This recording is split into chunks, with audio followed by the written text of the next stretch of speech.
apparently I'm going to have to start teaching 3-year-olds gun defenses. I'm going to see if I can track down the article and put a link to it below the video. But I read an article about an 11-year-old who shot a 3-year-old in the face with a gun. A lot of times when something like that happens, and at this video, I'm at the end of a session. The next session will come up, and there'll be a bunch of parents bringing the toddlers in there, wanting me to teach their toddler how to protect themselves. Well, let me tell you, I don't think I can teach a 3-year-old to protect themselves against an 11-year-old. I probably could teach a 3-year-old to protect themselves against a 4-year-old, a 3, 4, 5-year-old would even be pushing it. A 4-year-old, one of my son was, when he was 4, he handled a 7-year-old. 5-year-old probably can handle up to 7 or 8. So I would say a 2 to 3 year bonus to the age of the kid that I train, if you train with me. But a 3-year-old, they can barely walk. They don't even know their left from their right. They're 3 years old. So at 3 years old, you know, if your child has to deal with people that might shoot them, that's not something I can help you with. You, as a parent, should not let your child play with older children. You just shouldn't. You know, even if it's the child's siblings, if they're 3 years old, you have to watch them all the time. Taekwondo, Judo, Cecil Ryu martial arts is not capable of teaching a 3-year-old how to disarm a gun from an 11-year-old. And if there's anybody who tells you that they can, I'm not going to call them a liar.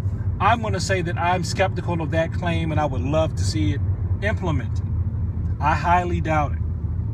But if they can post some video evidence of them teaching a 3-year-old to actually disarm a resisting 11-year-old, then I will change my opinion on that. I mean, it's terrible. This is terrible. You know, everybody doesn't fight or flight. Some people freeze. There's 3 F's to violence. 3 F responses: fight, flight, or freeze. And your 3-year-old is most likely to freeze. Your 3, 4, even 5-year-old is most likely to freeze. How the martial arts can help? Yes, it can help, but you have to put the child in there for a long time. Well, what's a long will be a long time to you. It's really not a long time. You have to put your child in the martial arts for a couple of years until it starts to become second nature. And then when something happens, they may fight. But you know what? There are adults that wouldn't be able to handle that situation. There are adults that die from gunshot wounds. There are martial artists that die from gunshots. I mean, that's one of the reasons why they made guns in the first place, so that the non-warrior can have an advantage over the warrior. That's why they invented guns and other weapons.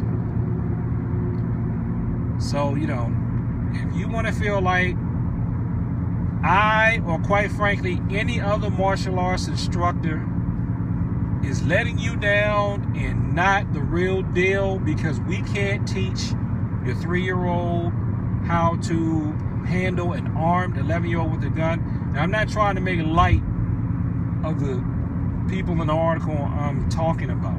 I mean, the article that inspired this video. I feel bad for everybody involved. I feel bad for the toddler that died. I feel bad for both families. I even feel bad for the 11-year-old because it could have been an accident.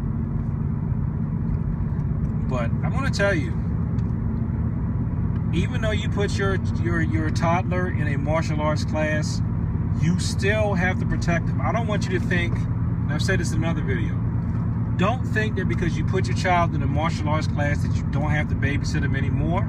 That's not true. And that you don't have to protect them from older children. You always have to protect the smaller, weaker children from the larger, stronger children. You just do. We're talking about children. They're not adults. They're going to pick on each other. And it doesn't matter what the race, socioeconomic background, religion, or any other divider. Children pick on, hurt other children.